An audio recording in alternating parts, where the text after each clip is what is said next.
monoculture. Let's get this party started. First prompt. Hi again, I'm Lucas. Verbal POIs are great.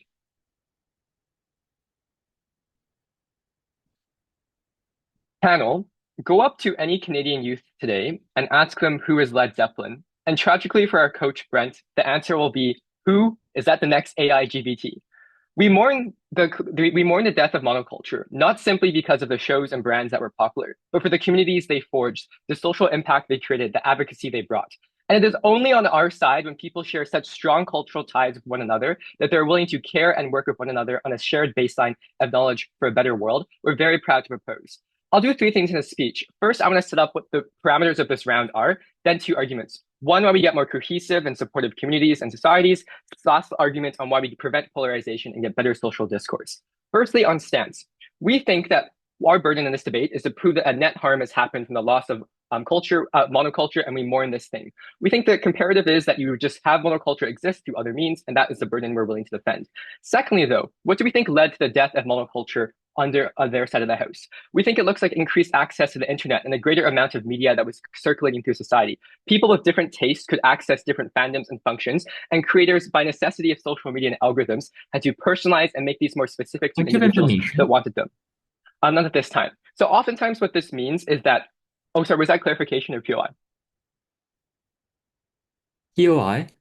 Not at this time. Okay. We think that now oftentimes people did go to one cable channel. They did watch the same news channels and TV shows, but now that doesn't exist. And the comparative is you have a rise of independent sources of media and news, and that is something that people are not sharedly watching. Lastly, though, what types of media do we think actually becomes part of monoculture? And this is really important. It is genuinely innovative pieces of media, like the Beatles, which were some of the best lyrists of all time, media that is relatable and unites individuals. And it is also ones of high production, like the Titanic, that makes a reach and effort to connect audiences. The Office that has a diverse cast for everyone, because when these stations and media outlets realize they can have a generational content, they ensure that it is accessible and reach to all audiences. With that said then, first argument. Why do we get more cohesive and supportive communities and societies? I actually want to start up this argument by impacting why this is really important. The first is because we think at this time that shared identity is more likely to make people feel connected, to have a duty or an obligation that they should help other individuals and feel benefit from helping others as well. The same way, if you all go to a same church and religion, you are more willing to help individuals. We think this looks like neighbors when you're willing to look after their house when they leave. We think when individuals have more shared identity, shared values, and feel like they have shared experiences, it means they're more willing to cooperate, to do things for others, to donate when they have extra funds, to volunteer when they have extra time. But two, this is also important on the emotional benefit. We think oftentimes in our world right now, individuals are lonely, and your niche communities are oftentimes not enough to give you a sense of belonging. You can move, you can lose connection to those you oftentimes used to call your friends, and oftentimes society at large sharing your own identity provides a huge emotional benefit for individuals. There's a few reasons then we get this better on the world of prop. The first is that we get shared cultural references that are easier to relate and connect to individuals, to have the same things to talk and laugh about. When Friends was going on in the US, it was when adults watched them in the 50 millions to 60, when they went back to work and everyone understood these jokes. When you could crack a reference in the company boardroom and everyone understood that and felt connected. Where you humanized your boss as someone who was something like you. And when people made mistakes, you looked at them as your friends and people who also understood where you came from. And I think the gut check to check why this is important is to ask and look at your own experiences. Anytime you really cared about something, but weren't able to relate to those around you. So I really like the NBA, but no one on Team Canada of my teammates understands it. So when I watch it, when I'm excited about it, but I can't share or connect with my teammates, I feel lonely, I feel lost, and my references aren't understood. So we think the very fact that you walk into a store and the music that it's playing is something you understand and can relate to generates huge benefits for individuals when there is shared talking points, but also experiences that people can relate to. But two, we think this gives deeper common shared experiences. The fact in Argentina when they won the World Cup and everyone was partying and being excited together. Previously in America when everyone would watch the Super Bowl and you would go to work and talking about the shared victories you all had or the shared losses. We think the finales of TV shows are uniquely ingrained in people's minds because even if you do not live next to each other, the fact that you watch the same TV shows, see the same arcs, and have the same emotions arcs that you can relate together. The same way the Beatles enshrined resilience and engraved independence in many youth in America, we think this creates shared values and attention in individuals, which also improves their ability to relate to others. Why can opposition not access this? I think the first observation is that fragmentation is a standard and gets worse over time on their side of the house. When individuals move apart from the centralized media, when they go to more niche sources, because artists and creators on TikTok have an incentive to make more niche content, more personalized ones that show up in your feed, increasingly over time, it gets more personalized. There's less shared references. And over time, this fragmentation is so bad that you can't have shared talking points. But two, it is very important the amount and percentage of society that sees this monoculture, because it is not enough to have 10% of individuals that all watch one show. You need 30 upwards of 50 to get that benefit when everyone around you is there, when people are comfortable in talking and making these references. The impact of this argument is that belonging is very important. For the immigrant child who just came to Canada, who barely speaks English, the fact that they watch the same TV shows or relate to the same sports as their Point of classmates means they information. can make friends. But this also means you have a greater likelihood to sacrifice to your community, to volunteer, to feel like that you're benefiting others around you also benefits yourself when you've shared values. Before I go on, I'll take a few on. The premise of all of your benefits are hung on proving that connection is genuine. Why would a monoculture that is perpetrated by the elite genuinely reflect and represent minority communities who may believe that these stereotypes are bad and go against their fundamental beliefs? Okay. We reject that major media that is global that gets people to watch it is totally created by elites. And even if it is created by elites, they have incentives to make it wide reaching. For example, The Office has a diverse cast that shares stories that every individual can. We oftentimes think that stories are relatable. The fact that you have a struggle at work or that you're struggling in your romantic life are things that go across all individuals and are stories that people can still genuinely connect and share with. Second argument then, why do we get better political discourse? The first reason is that new age algorithms entrench beliefs, and we need central talking points for people to moderate to the middle and to rethink their beliefs. Because without this, people are filtered through algorithms that give them more extreme content over time, when they want more niche content, and algorithms are what gives them that. So why specifically is monoculture an ability to moderate and reflect this? And this is because oftentimes the normal media in society that comes from monoculture reflects the general beliefs and premises of society at the time. So instead of having Andrew Tate's beliefs on women that are far to the right or a very left-wing approach, it is shows like Friends that share the moderate approach in society that tell individuals what is the expectations. And we think this also helps individuals rethink their beliefs and ensure that they're moderated to some respect. But secondly, we think you're also exposed to new beliefs under our side of the house. The fact that you can watch the World Cup, look at different cultures, find out what fasting and Ramadan is when you see that the commentators are talking about certain religious practices. We think under our side, when there's more shared reference points, people are able to interact with different cultures and perspectives that they wouldn't engage on in the world of opposition when you have very niche sources of content and can see them from a smaller subset of society. But lastly, we think there's also an element of advocacy here, where in the Beatles in the 1960s, actively denied and did not go to any places where Black Americans were not allowed to attend. We think oftentimes people use these positions of power when there is wide-reaching support to push forward agendas like the anti-Vietnam War to ensure that issues are talked about. And the reason why this is specific to proposition is because when you have such social capture under prop, you can push ideas and the fans that are so supportive of you will listen. I think this is really important because it also affects the news and political things you consume. Oftentimes now when more people are going to TikTok and these sources for the information, if these are more polarized and divisive, you are unable to get shared talking points to lead to better policies and discussions because people are not on the same page, which also means you incite violence and other issues when people do not relate, understand, and see where others are coming from. For all of these reasons, we think individualism is a good thing, but it has went too far in the world of opposition where right now we have no connections. And for those reasons, we're extremely proud to oppose. Thank you. First prop. First prop.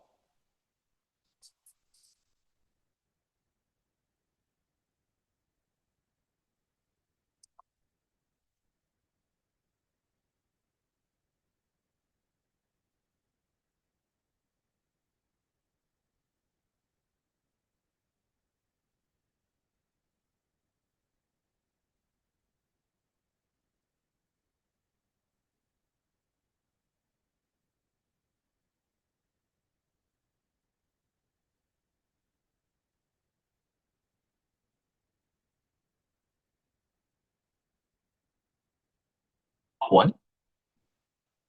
Can you see and hear me? Yep.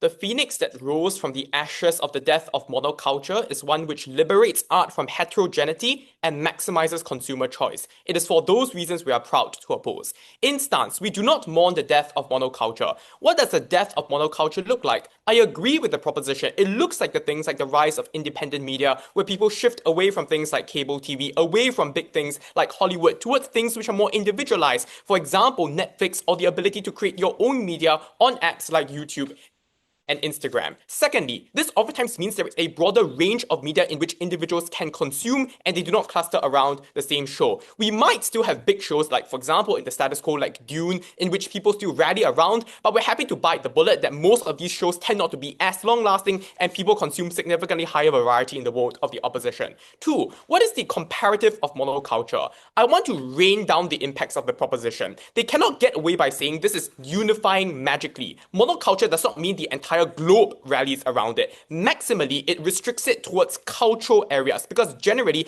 they only purport certain cultural ideologies. For example, Friends is generally white and heterosexual, so you might get lots of connections within the white and heterosexual community, but you certainly exclude individuals who are outside of that community. Moving into responses, the first thing I want to respond is their model, where they assert that monoculture on their side will be genuinely innovative. The word innovative is doing lots of carrying their argument here, essentially. Because certainly the storylines do not have an incentive to be innovative when you have already monopolized the market, which is why generally the premises for the Friends episode remains the same. Innovation happens more in the world of the opposition, where we expose media sources to greater competition. Now let's look at their first argument on cohesive communities. I have three responses. First, I would flip this claim. They say that many people don't have time to watch things like shows. For example, people have to work 9 to 5 job, which means connections are worse in their world because per their language, everyone makes insider references about the films. So if you're busy working, you will be excluded when you are assumed to be under the idea of monoculture. Comparatively in our world, there is no pre-assumption that you need to know certain references to feel included. You can talk about other things within society. Secondly, I dispute the fact that a shared cultural reference is important for us to establish cultural heritage.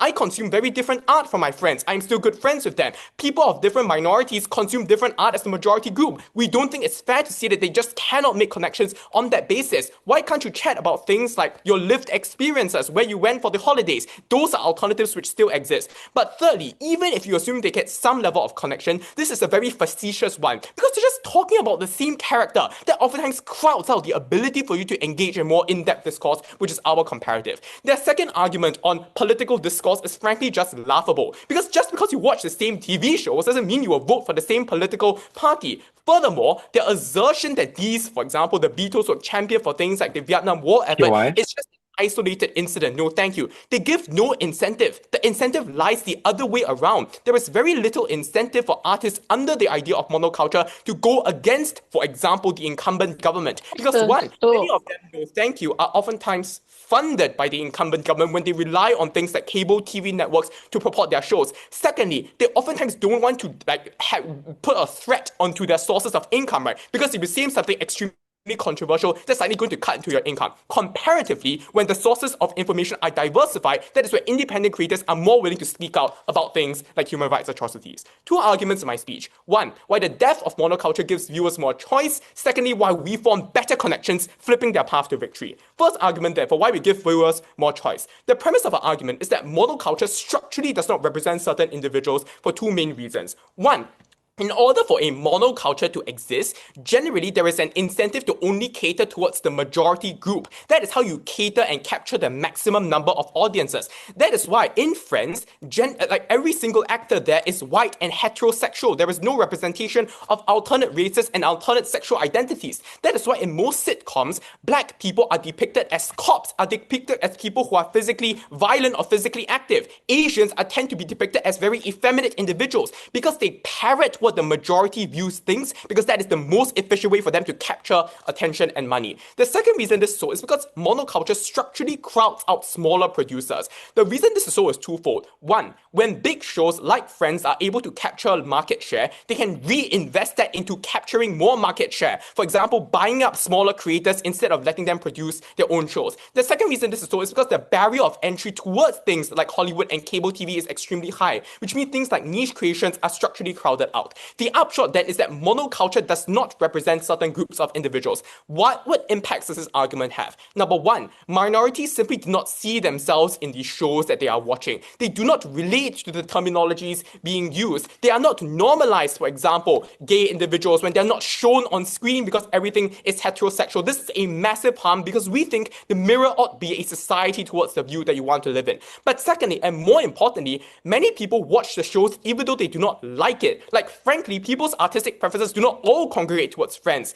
Many people watch Friends because they feel the fear of missing out, which is their mechanism of connections. But you feel every single person is making references, I just have to watch that show. I just have to listen to songwriters like Taylor Swift, even though I may not necessarily agree with that. Thirdly, you lose the ability to call out things in society because you oftentimes tend to parrot what the majority views think. Why then is this important? This is the most certain impact where, for example, you're unwilling to fund things like smaller companies. Why then is the comparative significantly better? Absent monoculture, there are likely going to be significantly more diverse cultures and different genres where the barrier of entry is significantly lower. That is why even though Squid Game is very big on Netflix, we see many independent creators able to create shows on Netflix, which represents their own identity. But moreover, it breaks the monopoly of monoculture and reduces prices. Because prior, many of them monopolized distribution services, which means they can charge extremely high prices, like how cable TV in the 1950s was exorbitant. But in the status quo, Netflix costs are rather low and more accessible towards individuals. People prefer this world we have just described because that's why there was a death of monoculture in the first place. No, thank you. There was a death because black mothers watching the same sitcoms did not understand the references which were codified only in the majority culture. They did not understand the pains that were being depicted because that was structurally different from their own, and only in the death of monoculture can they be represented. Before I move to the second argument, I'll take your point. So Friends was created in the late 1990s. Probably at this time, no media was diverse. But if you look at any large reality TV show in the present or any show, they have diverse casts because you have an incentive to appeal to broad audiences and meet social acceptance. Yes, that is why we mourn the death of monoculture. Second argument then, as to why we form better connections. The premise of our argument is that the proposition world is very bad for human connections for two main reasons. One is because they create massive in-group out-groups. The reason this is so is because people define themselves on the basis, per their framing, on the idea of cultural identity. But this is problematic because they cannot just assert that everyone listens to Taylor Swift, that everyone knows the storyline of Friends, which means there is oftentimes an incentive in order for this culture to be significant for individuals to exclude other individuals on the basis that they don't know that culture well, which is why friendships are oftentimes, like, you don't want to make friends, for example, for people who you don't share a common language with, whereas in our world, that's not true. Secondly, because people just find the same shows extremely boring in their world, where you keep watching the same shows. Comparatively in our world, where we have a variety of media, you can discuss the different types of media. You can recommend your friends different movies which they have not watched before. We think that forms more in-depth connections because there is some new things you're exposing your friends towards. Why then is our first argument on choice the most important thing? That is why we think fundamentally art is about actualizing what people desire, and it's only in the death of monoculture where that can be actualized. For all those reasons, very proud to oppose. Thank you very much, first op. Second prop.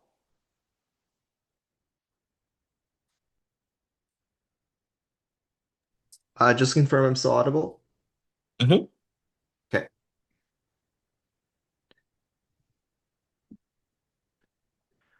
Opposition gives you an illusion of choice. They tell you that because the death happened, that because it was driven by consumer sentiment, therefore it was something that people preferred. But that was not true. The rise of social media is something that we constantly tap into. We often spend hours on reels. That does not mean it is something that has meaningfully improved our lives. These attention hijacking machines that have placed us into echo chambers, away from the rest of our fellow people in society, may be something that earns capital, may be something that people gravitate towards. That does not mean it is something that is worth celebrating and not mourning the previous phase of. Three things I'll do in this speech. Firstly, in terms of cultural togetherness, I think they were far too dismissive of this impact. Secondly, in terms of political discourse. And finally, in terms of the production of better culture and whether there would be monopolies and such and such. Firstly, in terms of cultural togetherness, then. The first thing I want to do here is just really emphasize why it is important that there is some sense of cultural togetherness and why there is some sense of media that cuts across class lines, across age, generational gaps, and unites people in the fact that it is so universally beloved. I think that It gives you a sense of belonging. This is something that people care about. Even strangers that are don't seem as entirely foreign to you anymore on our side of the house. Op might try to dismiss this as not a tipping point, for instance, but think about the huge impact this would have on the immigrant child that Lucas describes, who goes to his first sports game, who watches these shows, is able now to talk about and know what the kind of mainstream culture is and connect with his classmates. Think about the ways that both managers and employees would care about these shows, would want to talk about it once they've aired over the weekend and they get back to the office on Monday. Think about how the old and the young people can both care about like Led Zeppelin or something if they were still relevant. And those kinds of people would actually have the ability to connect across those kinds of lines. So the thing that they miss when they say, let's just talk about our lived experiences instead, is that lived experiences are different. You live different lives than people across the political aisle from you. You live different lives than people with different amounts of money than you. You live different lives than people of a different ethnicity or religion than you. But these pieces of media were uniquely uniting for people. These were something that brought people together, and that feeling of belonging was uniquely important. But even further, I just want to point out the huge sense of anticipation and excitement that this kind of consumption was uniquely able to gain. This is why, if you want to intuition pump, why sports events have such a unique and tense and exciting atmosphere. It's because there are all of these people, and you don't feel alone in being excited about something that's coming out, about the next Beatles album, about the next like Star Wars movie, for example. And those kinds of things make people feel like their hobbies are more legitimized, their interests are more are more clear and are accepted by the majority of society. And I think you can just intuition pump this way, because it's very difficult for us to imagine these kinds of collective events now. They haven't happened for a while. But when was the last time in your particular interest area there was a huge event that people gathered for? Like for me, that looks like these massive lines at a mall on the midnight launches of these games, where you truly feel like you're part of something greater than yourself. I think this kind of impact is uniquely profound. These are the moments that people remember for the entirety of their lives, and they cannot dismiss them on opposition. Opposition wants to say that these are not genuine connections, but the problem is, like, I don't know what they imagine like the Beatles to be, but the Beatles was not like an invention by the elites that was like put into every radio out of like some lobbying or something. Like these were genuinely popular pieces of media, and that's why they were monoculture. But even further, I think there's a weird identitarian way they talk about media on their side, where like apparently it's completely impossible for a minority to watch Friends and get something out of it. I think the point of this media was that, look, it is actually like universal. It's about experiences that we all understand, about being bored in the office, about having difficulties with friends, about navigating these kinds of barriers with roommates. And like I think we just need to shed this like weird progressive like framework of you can only watch things with your ethnicity in it. Like, no, we think these were uniting forces, and that's why they were monoculture to begin with. They want to talk about minorities. I think the big thing to note here is that, look, minorities could be represented in monoculture. They weren't necessarily in the 90s, but that's because it was the 90s, right? And you can think about the ways in which there already were breakthroughs. Think about Michael Jackson. Think about all the diaspora pieces of art. Think about the Beatles and their working class upbringing, right? So we do think this trend was already improving regardless, and they can't just ding this in terms of a minority problem. The final thing is they say this is not as inclusive because, like, people might not have the time to listen to the Beatles because they're too busy working. Like, I don't really know what they imagine this to be like, but the way this becomes monoculture to begin with is because it is accessible to most of society. It's because it's on every radio station, and while you're driving to work, you just hear it. It's because it's always on TV, and when you go back and open your like 5 cable channels, you'll end up watching it eventually, right? So that's the reason why these things are universally accepted. On their side, in contrast, it is splintered media. So I do think this cultural togetherness matters. They were far too dismissive of it, and it should already give us the win. But let's talk about political discourse. And I think they sort of dismiss this and say, well, why does watching the same shows improve political discourse? Let me illustrate what this looks like. On their side, people on opposite sides of the political aisle watch different shows. It is people on the left watching Velma and She-Hulk and listening to these, like, listening to your Rachel Zeglers of the world, and people on the right only watching things like Ben Shapiro and like the Daily Wire movies and all of these sorts of things, which they think have like better values. And it means also that if they want to talk about independent platforms like X and Reddit, that means echo chambers where you go seek out your own information diet. Point of information. Naturally, you want to confirm your own biases and you end up talking with people who already agree with you. Ultimately, what they create with a splintered media environment and different information diets is alternate realities, is a fracturing of these shared values and shared realities that we understand. That was hugely problematic for democracy, not only in the sense that it completely like just train wreck discourse because you no longer view the other side as charitable when you're trapped in so many of these echo chambers, but it also made it harder for accountability mechanisms like impeachment, for example, to work when people valued their party affiliations larger than those shared realities that no longer exist. I'll take the POI quickly. So your roadmap for minorities is that they must interact using the vernacular of the majority. But why? Are you suggesting that African American slang is like inferior to the language spoken by the majority? So no, it is not. The problem is like, let's like be realistic here. I watched The Office. I'm gonna make a joke about how like Dwight brought bear spray into the office, and this is the vernacular of the majority. Like, are they gonna call this colonialism in the next piece? Like, let's be realistic about what art and media does in our lives, guys. So then finally, in terms of the production of better culture, they say that there's monopolization and decline of quality on our side of the house. But the thing is, there still is competition. There's a reason why these monocultures end. They are hugely popular because it is something that people see value in, and that's why they choose to watch it. But even further, I think their side creates a lot of adverse incentives for media. They incentivize the pursuit of virality over good content, which is how you get these sort of like controversy pump and dump shows of like the Ghostbusters 2016 that nobody has heard about in the last 10 years. But even further, I think it deters long-term investment on their side. When companies know the cap for viewership is lower, they're less likely to invest in like second seasons, for instance. Those were all reasons why media is better on our side. Proud to propose.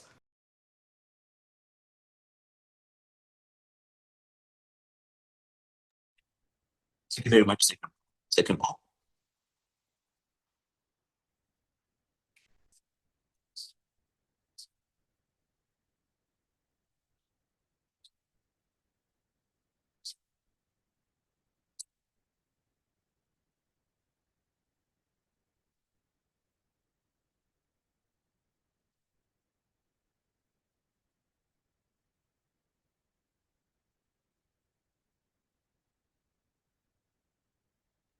Yo, am I audible and visible? Good stuff.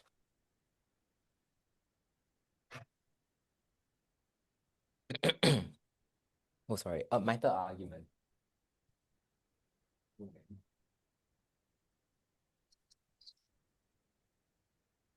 Sorry.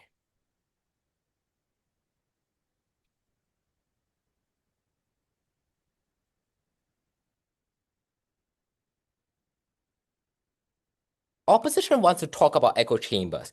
Do you know what is the biggest echo chamber? The biggest echo chamber occurs when everyone watches the same show, when no one criticizes Taylor Swift's music for being the white feminist music, because everyone around the world watches her music and no one can criticize it. Because if you criticize it, it means you're isolated in their own words. It means that people don't want to talk to you. So if they want to talk about echo chambers and polarization, it is there where it worsens echo chambers because no one can criticize the artists they want to talk about. Second, don't let second proposition say that this debate is about elites.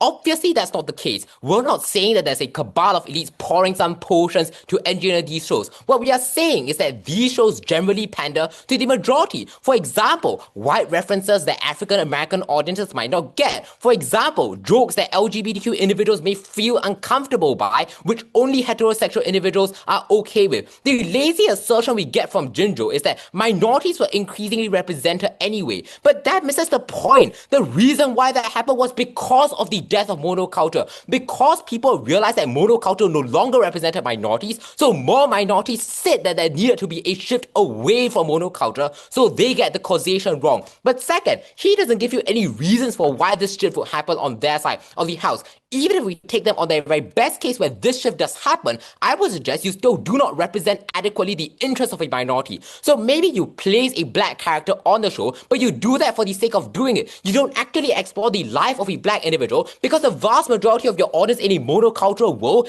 is still the white audience, and they want to see their experience reflected, not the experience of a black person. So it is in their world where minorities do not have choice. First question in this speech on connections. The first thing I want to talk about is why the types of connections they form are not meaningful. They don't respond to the two flips Sishan gives you. The first is that they create in-groups and out-groups. The second is that people don't have time to watch. Jinro says that, well, you can just listen to this on the radio and, you'll listen to the song and eventually you'll love it. You're like, sure, maybe you can listen to the Beatles on the radio, but you probably don't have time to watch things like sitcoms when you go home because some people might be busy, because some people might have to work at night as well, and these are people who don't have time to sit on the couch. So for these types of people, they don't have access to the type of media that they want to talk about.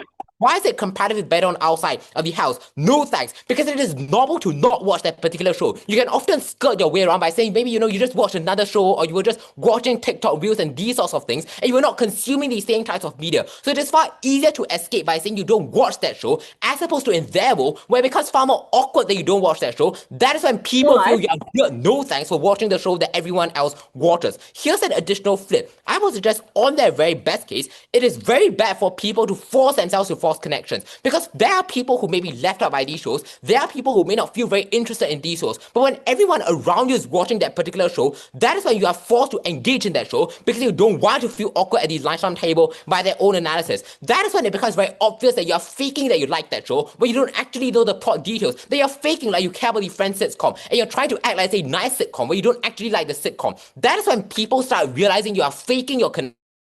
That is when bad connections are exposed, and that is when people isolate you even more on their side of the house. Additional flip I want to give: meaningful connection occurs when everyone feels included, but people don't feel included on their side for the structural reasons we give for why this panders to the majority. This is important because it is only when you feel included then can you connect meaningfully to the music. If not, you often feel like you're forcing yourself to put out a front. You often feel like you need to understand what the right references are. So when second proposition says you get to talk to your boss, what is truly awkward is asking your boss to explain that reference to you. What is truly awkward is having to fake excitement, having to act like you care about that sitcom, no thank you, but you very much rather just not watch it and go and watch your own types of media. Therefore, it is in there where people are far worse, where culture is tied to your class and race. Comparatively on outside, why are we better then? So this is the second part of this question. The first thing I would observe is that we form more meaningful connections on our side, where you don't base off your kinds of connections off the types of shows that people watch. You probably default to things like character. You probably default to things like how nice the person of your boss is, or how nice your neighbor is. Reading this forms more meaningful connections in the long run because you rely on metrics by which are more reliable. Comparatively, if your interest changes and you start watching that show, that is when you start being friends with your boss. That is when you start growing distant. I would suggest that is probably a worse thing in the world of Canada. Second, there are just many other ways by which you can gain connection, right? For example, maybe supporting the same sports teams. For example, maybe having the same political preferences. It is unclear as to why this is the tipping point for people to start doing things like donations, which I want to know that second proposition shifts away, although this was the language in first. Final claim under this. This is just frankly an unimportant impact in this debate. There are a few reasons why this is true. One, because choice is often logically prior to having better connection. It is only when you care about the show, then can you meaningfully engage in the show itself, then can you act like you care about the show. If not, you're often putting up a front. That is the point where people don't feel like they're connected to other people genuinely. That is when you don't actually open up to your boss, so they get very fake forms of connection on their side. Second reason, choice in media often unlocks many more benefits. I don't think everyone wants to watch a show just because they want to connect their boss. Maybe you want to watch a show just because you want to feel entertained. Maybe you want to watch the show because you want to enjoy the movie. So it is unclear as to why having monoculture is good. On our side, there are more types of movies available. More types of movies probably means you represent more interest. You gain more entertainment. I think that's probably a good thing we're happy to trade off on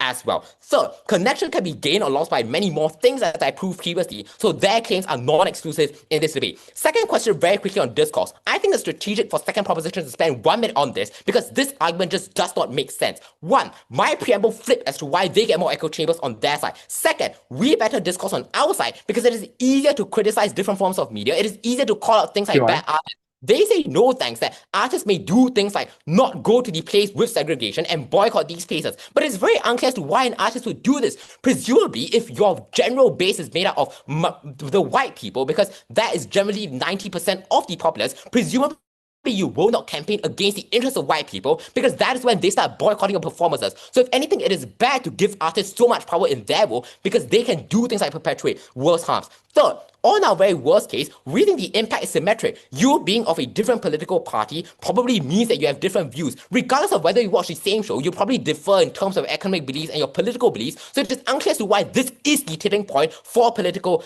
polarization. So at the end of this, both of their paths to victory are out. At worst, they are non-exclusive. Before I move on to choice where the actual debate lies, sure. Okay, watching a TV show is not homework or a burden, and your friends are not movie critics. They'll be happy that you're making an effort and at least know some of the references and appreciate what you can offer in discussions. Yeah, but that's the worst thing, because you must force yourself to make those references. You must force yourself to understand a movie that you don't feel included by. I think it's just better when you watch the kinds of movie that you want. You talk to your friends about the different movies that you watch, which make, if anything, your conversations more interesting, because you get to discuss different shows. So the flip of that argument is true on our side of the house. The third thing I want to talk about then is choice. The responses we get from second proposition last 1 minute. I don't think that's strategic when it's an entire argument in our first speaker. The first response we get is that we get virality over content on our side of the house. It is unclear as to what this buzzword means. Presumably, people will want to watch good shows, so they just don't go for the viral things. Second, viral things probably go viral because they are good. And third, people can probably make choices well on their side. So maybe you watch the viral thing, you realize the viral thing is bad. You just change the type of shows that you are watching. On their side, they reduce the choice and the access to shows you have, because you are forced to pigeonhole yourself into watching what the same media company purports again and again. The second response is that we deter long-term investment on our side. On our very worst case, we're happy to trade that off. The reason is because it means we gain more shows on our side. We gain different types of genres. So the corollary of the argument is good. If it means one sitcom isn't funded for that long, it is a good thing, because we get more different sitcoms that adapt to changing preferences. For all of these reasons, oppose. Very much like an op. Third one.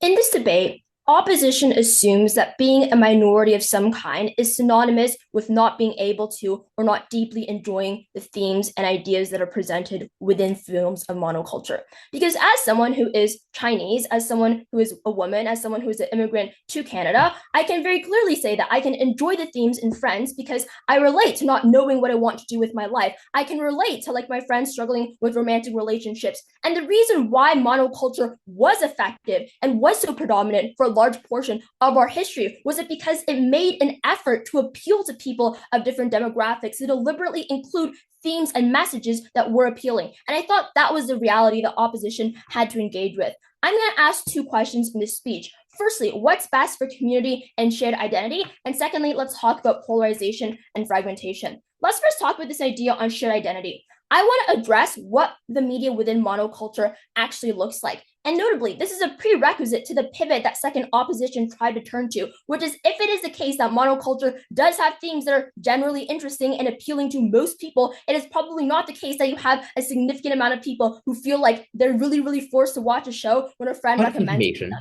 Not at this moment. So what do we hear from opposition? They first tell you that there's little minority representation and that you're going to play into stereotypes. The first response I have to this is I do think that opposition confuses 80s and 90s decade norms with what monoculture would have looked like if it evolved in the present. The first thing to say is we do think it would have been diverse because there would have been a demand that emerged from minorities to have representation. So for instance, the reason why even on their side of the house, why a lot of like Warner Bros. Studios ended up producing movies like Sinners with Black cast was not because this was only made for Black people, but it was because they realized a large portion of the American population was Black, that these people, including women, were becoming increasingly economically empowered and could afford to watch things like movies and consume culture. So we think similarly on our side, even before like monoculture ended up disappearing in the first place, you still had people like Michael Jackson in the limelight. You still had shows like Queer Eye that was about like, that was universally watched by like, even Christian people in the Deep South, even though it was something that was about members of the LGBT plus community. But we think it would have similarly evolved. And the reason why this is likely is that it's analogous to the forms of movies and TV shows that try to appeal to the mainstream on their side, where like reality shows that try to appeal to everyone, like Love Island, still very much try to include like Black people because that's a reality of who lives in America and what their demographics are. So I think we similarly would have, pretty good minority representation in the first place. But the second thing I want to question is, what is their comparative, right? Because they say that this is also going to be bad because elites are in control. I don't think elites is synonymous with not being able to have minority representation. But what is their comparative, right? Like, they want to talk to you about Netflix. Like, the last time I checked, Netflix was the very definition of elite, right? Like a $1 billion streaming company. But the last reason that they actually give is that there's poor accountability when you cannot speak out about these TV shows. But I think there's much better accountability when everyone is watching the same TV show. Because if there is something problematic, taking them at their best, people, everyone from a certain race, everyone from a certain lived experience can probably recognize it. There is still the internet. You can still have discourse. Whereas it is probably much harder to have accountability when, quite frankly, the white conservatives aren't even watching like She-Hulk or aren't even watching the types of TV shows that you're consuming in the first place. And they're consuming entirely different culture. So what we told you on Prop then was far more realistic, that there were often universal themes. Like Friends was popular, not because this was a show in like the 90s. Like obviously it wasn't going to have perfect racial representation. It made an effort to like appeal to everyone, to have themes about romantic relationships, about people who didn't know what to do with their careers, about people who had different incentives, who had different life goals from their family. And I think even if you are queer, even if you are an immigrant, these are themes and these are ideas and experiences that you can actually relate to. So this is why oftentimes you did have good incentives to appeal to everyone, that a lot of these themes were inclusive and that people could enjoy monoculture. I'll take your POI. Stay on your best case. These are things that you can relate to. Why is it a bad thing to have more shows so people just feel more entertained and they're not pigeonholed into watching something that they might not enjoy that much? So I already explained to you why most people can probably enjoy it, but the second question I'm going to ask is, does monoculture bring people together and is it uniquely effective? Because this is where opposition says like no, right? Like you have to understand these cultural references and they think it is more effective in an alternative where people talk and bond over their lived experiences or who's a nice person. But the reason why their alternatives are not effective is because those lived experiences are not universal. Like as someone who comes from a relatively privileged middle-class background, I don't think that the types of lived experiences I'm going to relate with are people who live off of, who receive welfare, who receive food stamps, because those are experiences that I could just never understand. And similarly, right, if we're from widely different ethnic backgrounds, like you live in Singapore, I live in Canada, if we didn't have some things that we could talk in common about, I think a lot of our lived experiences are very, very different, right? So that's far more disadvantageous, especially to the minority and poor communities they want to talk about. Whereas on our side, it is far easier to bond over similar experiences off of TV shows. Like, yeah, I've also watched Friends, because you don't need to be a millionaire to be able to watch Friends, or you don't need to live in the suburbs to be able to like Michael Jackson and want to go to one of his concerts someday. And the second thing they tell you as to why monoculture isn't able to bring people together is that there's an incentive to gatekeep. Like, it is much harder to gatekeep something when everyone is watching and everyone is talking about it. It is far easier to gatekeep something when you have niche demographics, like who's been a fan of Charlie XCX from the first day? Are you a real fan? Like, I think the toxic gatekeeping mentality exists far, far more on their side when you allow for fragmentation. The last idea that they talk about under why monoculture isn't that effective is that you don't have sufficient time. I think most people probably do have time to watch a TV show at some point, but it is much worse on their side, because on their side, like, people still consume media, but it's like the people that have time to like watch Dune, watch every brain rot reality TV show, watch every K-drama. Maybe I am that kind of person, but if you are like working your like 9 to 5 or working your 2 a.m. shift, you probably can't watch that many shows or be that much in tune with culture. So I think the implication then was monoculture could uniquely and effectively bring people together because it relied on lived experiences that it didn't rely on lived experiences that people had different lived experiences of, but it was because it relied on shared messages and a shared consumption of media. Why was this ultimately important? Because not only was it about building a culture, but it was about being able to form emotional connections with other people, that oftentimes the types of connections in opposition's world and in life were temporary, that you would move away at some point, that you would drift apart from your high school friends, but having universal references that could be understood across race, across gender, across even age gaps meant that you had better relationships. And I want to weigh this, because even if we take opposition at their very best, maybe they, not this moment, maybe they have slightly better minority representation and people have some more role models they can look up to. I think most of those isolated minorities, like the new immigrant to the US or the new immigrant to Singapore, probably values being able to make friends and have people to talk to and have people to rely on far, far more than an extra role model in a TV show in the first place. So we always thought that the forms of shared connection, even for minorities, was far, far more important. But the second theme I want to ask then is on polarization. And I think this really matters because we had shockingly little engagement from opposition, which was in opposition's world, these things were increasingly fragmented, that it was about dividing on political lines, that you probably watched different shows that were geared towards progressives, which meant you didn't even have the same cultural experiences as a lot of conservatives, but that it was also divisive on gender. On our side, universally, regardless of your gender, you could watch Star Wars, you would watch Friends, but increasingly there's segmentation, like, oh, but Love Island is like a girls show, right? Or like there's deliberate efforts made by companies to segment you off, to segment you away into different specific groups. And the reason why this is bad is that you simply do not have someone that you can meaningfully resonate with. This means that you're more likely to have polarization. You're more likely to have sexism in insular League of Legends communities because a lot of women don't play that. So the reason why monoculture is important isn't just to share identity, but it's to prevent divisiveness in society. And on the basis we're so glad to propose.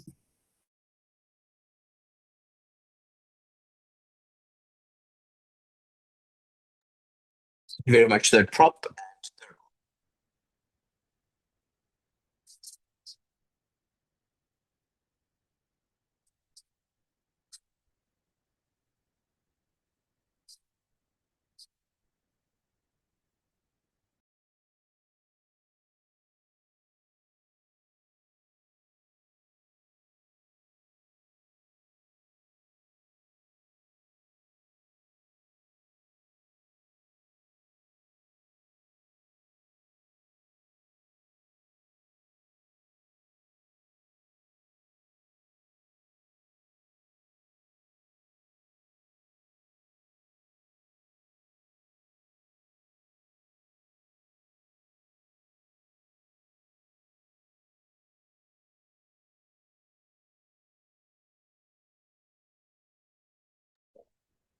Hello, can everyone hear and see me? Right.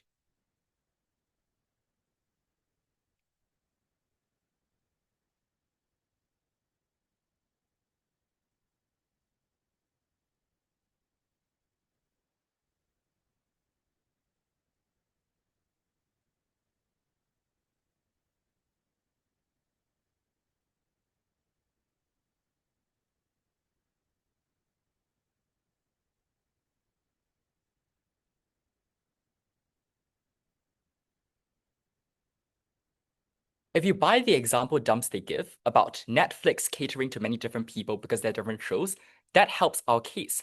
Because the status quo is a world where monoculture has died. It is a world where Brooklyn Nine-Nine, by virtue of not having to cater to every single white majority group individual, can talk about issues of police brutality, for example, in the small localized communities that it caters towards. So they've gotten the example wrong. The current status quo is a world where there is no monoculture. I want to talk about three things. First, on human connection, second, on choice in media consumption, and third, on social discourse. I just want to point out that the strategy to dump the main bulk of their argumentation in terms of social discourse waters down to a 30-second recap in third. First, on human connection, the first question we need to ask ourselves is what becomes monoculture? They get the causality wrong. They say that what is already accessible becomes monoculture. That's not the case. You oftentimes diffuse monoculture by it being so dominant that large firms can subsidize the distribution of it, for example, that cable networks are willing to put on those kinds of monoculture because it realizes that there's a stable base. So the accessibility comes after people have picked what monoculture is. What we uniquely explain is that the people who pick monoculture are oftentimes arisen from contexts that skew disproportionately in favor of majority groups. What were their responses? First, they mitigate by saying that minorities are represented regardless. The reasons they give just don't make sense. One, they say that these companies oftentimes want to cater to everyone, but the majority group is the numerical majority. Are the people who have the access to pay for your shows, for example, are the people who could pay the money to go towards these concerts, to purchase fan merchandise, for example. The everyone numerically comes from the majority group. Second, they said that the current cultural climate is more liberal. Even if we concede that perhaps certain minorities are more represented, The problem here is one of degree. Yes, it's the case that a monoculture of today will be more representative than a monoculture of the 1990s. The problem is it's less representative than a world without monoculture, where indie studios can come up to prop up their own people, where film studios don't need to portray black people within roles of cops, for example, perpetrating violence or reinforcing narratives that police brutality don't actually exist. But even if you don't get our responses to about how minorities are not meaningfully represented, we gave you a few deadlock breakers that I want to emphasize and extend on right now. The first deadlock breaker is in terms of time. Many individuals simply cannot consume monoculture in the same way. Even if it's as accessible, it just means that certain people would have an acceleration in their accessibility. It means, for example, the teen who is already within white feminist culture has more spec knowledge about how Taylor Swift operates. The accessibility precisely makes it harder for people who don't have any time to show their credibility. This creates worse forms of human connection because now you're no longer on the same balancing field when interacting with someone else. That other person always knows more references. Every time you talk to that person, they need to do the extra 15 seconds of having to explain to you. They trivialize you from naming a character wrong or for not understanding subtle social cues within those kinds of places. So this time mechanism is flipped because it's more accessible overall, which means that the differences in terms of how people can discuss this issue is more salient. What is the comparative? Under our side, you can still find many of these communities. Yes, we accept that they're more niche, but these are communities that oftentimes are more empowering. By virtue of it being tight-knit, for example, you can generally discuss your interests in a significant way. You could oftentimes bring people into your community by just saying, have you considered this niche show that I'm watching? Is this indie artist that I find really, really great? And you know what? They come from my racial group, so it may be something we can connect about. These are things that exist far better on our side. Second deadlock breaker we gave, there was a key benefit in terms of entertainment as well. They seem to believe that the only outcome that matters in this debate is connection. But the problem is they have not proven exclusivity.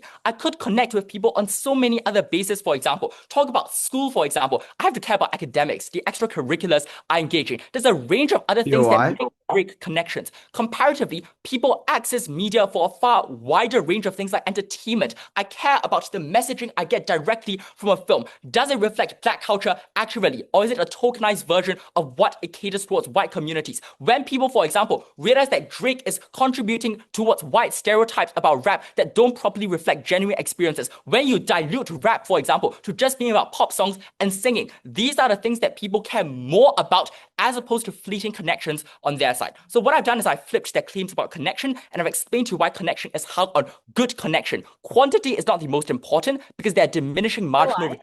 What matters is you talk to people who meaningfully care about your interests. No, thank you. Second, on choice in media, the broad claim they give is to say that there's a diversity towards how monoculture is. They give the example of lots of shows on Netflix. Apart from the fact that this is the status quo and is presumably what we support on our side, this misses the fact that this is a comparative in this debate. The monoculture that is oftentimes created is dominated by larger firms that have more ability to perpetrate these kinds of monoculture by having more prominent people within the media sphere, for example. The response they give to this is to say that, oh, at least in terms of human connection, we can outweigh this because there's a lowest common denominator that cuts across race and class. This misses the fact that monoculture maps onto existing divisions based on race and class. It is harder for me to learn about something when it's kept within a sphere of monoculture and people can talk about this kind of monoculture. Finally, they say that there are different ways to interpret monoculture because baseline shared experiences exist. I just want to point out how much this waters down the benefits of their case. If everyone bonding over the Beatles is not a shared experience of values about what the Beatles stand for, not an experience about shared political commitments to being anti-Vietnam War, but simply because of the music itself, that is shallow kinds of connection on their side. So all of their claims to mitigate our side actually cut their side as well. In terms of choice in media, we explain why the choices in media that now arise often are more organic. It is more representative because you don't need to cater to worrying about you yourself being monoculture. Critically, the deadlock breaker here is that the issue on their side compounds. There's sort of like a regurgitating vicious cycle where once you become what is dominant in monoculture, you have the ability to shape norms about what comes afterwards, right? The fact that, for instance, you're having people like Taylor Swift break into the market by talking about feminism to begin with shapes norms about what types of feminism are acceptable. You see that Chappell Roan, for example, should not be part of monoculture because that is not the polished version of white feminism that accepts industry standards. So it's on their side where you cap the ability for people to access choice in media. final clash in terms of social discourse. I just want to point out that so much of this case hinges on a good characterization of what monoculture is. In order for you to have people who you can coalesce around, those people either need to have so little watered down messaging for everyone to, or some degree of division exists. Before I move on, sure. So when you meet someone for the first time, you don't immediately become lifelong friends. But isn't it far easier to start on that pathway if you have similarities that initially connect you? No, the point is, like, you have other kinds of similarities in the worst instances where you're forced to connect with that person, but the false kinds of communities that you create on your side are not meaningful. Like, quantity is not an a priori good thing, right? Like, me having more friends doesn't matter if I don't meaningfully talk to them about the things I care about. We're saying you get to choose the communities and the people you want to associate with. On social discourse, all of this is hung on proving that you have good incentives of people at the top. What Rupa explains to you to absolutely no response is that often the people at the top have bad incentives once they're in positions of power. They're immune from any degree of critique. These are individuals who now can change kinds of political narratives. But even if you don't buy this, the weighing against is in terms of exclusivity. They have not proven why against social media that talks about political shows, for example, which is not mass culture. These are things that are far more divisive. They have not proven the exclusivity benefit. For all of these reasons, you must oppose.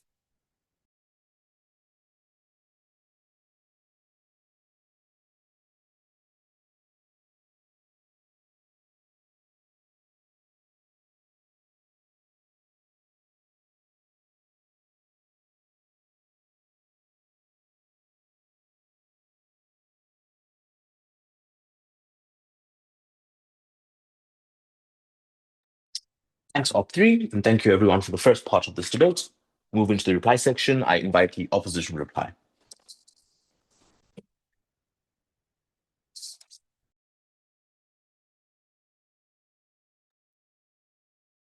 Let's look at the tools in this debate. First, the shrinking and self-defeating vote of the proposition. Their first premise was that people can form meaningful connections exclusively through the mechanism of monoculture. I just want to give an illustration here. So in a world with monoculture, when you meet a new friends, you ask them, do you listen to Taylor Swift? I respond, I don't listen to Taylor Swift. I listen to like Mala and Alkan or whatever. They would say, why are you so weird? Are you even part of the music scene? Like, we don't want to make friends with you. Comparatively in our world, we say, I listen to Kendrick Lamar. The other person says, I listen to like lo-fi music or whatever. They're like, they talk about other things and they don't make this the most meaningful point of connection. One form of connection clearly seems a lot more reasonable than the other. But even if we take them at the best, this is obviously a very bad thing to make connections out of. Why should people make human connections out of a show? Their third prop defense was that people would read articles and do research about this. Like, why must I do articles and research about the show just in order to make a friend? Comparatively in our world, we can chat about share things like the work that we have, how annoying your boss is, why your neighbor is like a really strange person. All of these things are still available. It's unclear as to why monoculture needs it. But even in the best case scenario on their side, it's still a bad way to form connections because you will only form connections with the individual who are most culturally connected. Those don't tend to be the people who are the best friends. Secondly, their second premise was on bolstering political discourse. I want to observe the third speaker spends just 30 seconds on this, whereas their first spends 2 minutes and 30 seconds, because they clearly realize that this is non-exclusive at best. It's contingent on the premise that minorities will be included, which they only assert. And moreover, they didn't respond to the biggest script we gave, which is that if you're so concerned about echo chambers, which by the way has nothing to do with the antithesis of monoculture, the biggest echo chamber is monoculture because that's the only cultural narrative being purported. Their third premise was that minorities feel represented by monoculture. They have two last-minute defenses in third proposition. The first, they say that they make it as broad as possible. But I want to observe that this point self-defeats itself, because if the culture is so insanely broad, then you cannot make any meaningful connections out of it. But I just one third proposition to look into the eyes of a black person suffering from poverty and assert to them, you know, the white girl problems having occurring in Friends somehow can be related and then repackaged and reinterpreted. That is just disingenuous.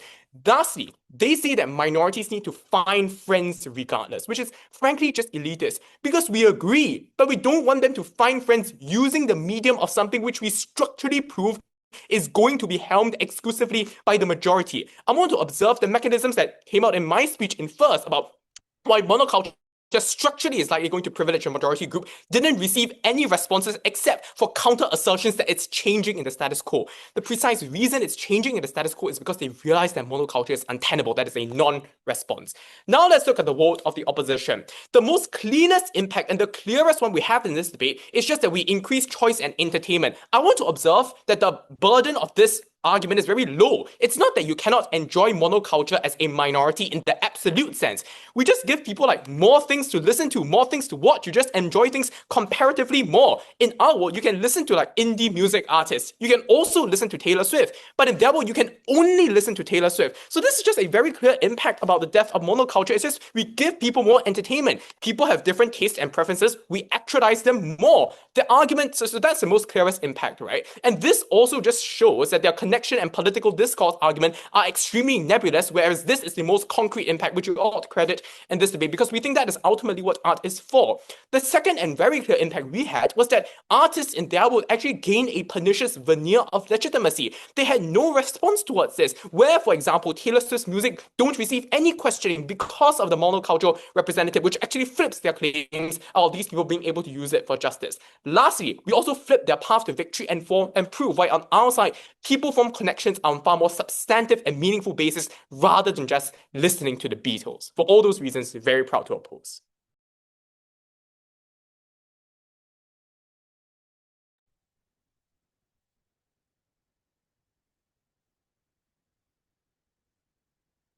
Am I good to start? Yeah, just 1 second. Okay, sounds good.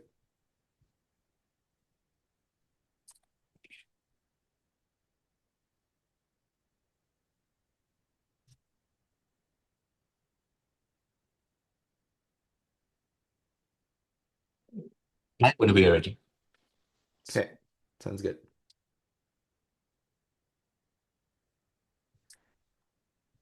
I'm a little concerned after this round because it genuinely sounds like at times that opposition has not watched a show before and found enjoyment from it. Like, what do you mean you need to speak the vernacular of the majority? Do we have to say do or do not? There is no try, and that's a little too colonialist for people to accept? Is that bad for minorities when they want to say that it's just about majority groups? Is the only thing that majority groups care about that their race and gender and sexual orientation is reflected on screen? Why is it the case then that there were so many like suburban kids who listened to Eminem at the height of his popularity? If they want to describe this as a burden, like, have they ever been recommended a show before? Like, this is just something that people deal with in their lives. These are inconveniences, sure, but I don't understand the huge way in which they're using this academic language to conflate a very normal way that people consume shows with this big harm on like assimilating into the majority. I think there's 3 ways you can evaluate this debate. Firstly, in terms of connection. I think the big flaw of opposition is that they never really make it clear what not feeling included is. At best, their impact seems to look like that you get chastised for like calling it an at instead of an AT-AT Walker at work, for instance, because you pronounce the character's name wrong. Like, is this really that impactful? But then you can look at the variety of our impacts that they dismiss and never actually engage with. Think about how, like your own experiences of the ways in which you feel connected with other people, the sheer amount of excitement and anticipation in terms of like things like the Friends season finale, in terms of the next Beatles album, in terms of the fact that, you know, people are worldwide phenomena and you're waiting for the next work that they're going to drop. Those are real nuanced impacts that they never responded to, that people often remember for their entire lives. But more importantly, I think they never answered a frame that we had all the way from Barry's speech, that look, these are universal experiences and that's what makes them valuable, that they cut across class lines. They just want to say, well, you can talk about lived experiences instead, but our frame from the start was that the value of monoculture is that it cuts across where lived experience cannot. It allows you to relate with your teachers. It allows you to relate with your manager. It allows you to relate with the immigrant, with your immigrant classmate. It allows you to relate with all of these people with vastly different experiences than you when you have seen these same things. They never engage with the vast majority of this. And even then, like, let's just ask the question in their best case, if minorities feel more included on their side, but fewer people watch these shows to begin with and they're niche at all, like, What are they feeling included in? They needed to assume our case on connection for their impacts to materialize at all. But secondly, on politics, and look, we illustrated this very thoroughly in second and in third and in first, man. Like, people start watching different shows based on their political alignments. They listen to different celebrities. They go to different social media platforms. They go to different Reddit communities, and they only talk with people that agree with them. That clearly breaks the sense of shared reality that's deeply important for political discourse. They basically didn't have a response to this, right? They just keep flaming us for like not spending enough time on this, which look, I'm really sorry. I'm not that good at time management, guys, but like this is a true point. Like, political discourse is important. And it's important that we have shared realities and shared figures because art and politics are not separable. But finally, in terms of choice and enjoyment, which I do think the reply correctly identifies as their best content. The first thing is like, gut check this. Do you really think that the kinds of virality seeking content in status quo that aims to drum up controversy often over having good characters and scripts in order to get short-term attention is better? But let's weigh those impacts. What is the impact of watching an annoying show, of watching a show that was less good than you expected, versus the huge amounts of loss in connection, in being able to connect with people with different lived experiences, in having a shared political reality? There are many reasons why you'd watch a disappointing show. I don't think it's ultimately that bad. Proud to propose. Thank you very much. Top reply, and thank you everyone for an excellent debate. Please cross the floor, shake hands. And the panel will head to a breakout. Gareth, are you on the call? Can we get some breakout rooms? Get a breakout room. I think Super. just we have breakouts from judges. I've just opened breakout rooms. Yeah, sorry, let me just end the recording. Wonderful. So let's head to the breakout room for judges.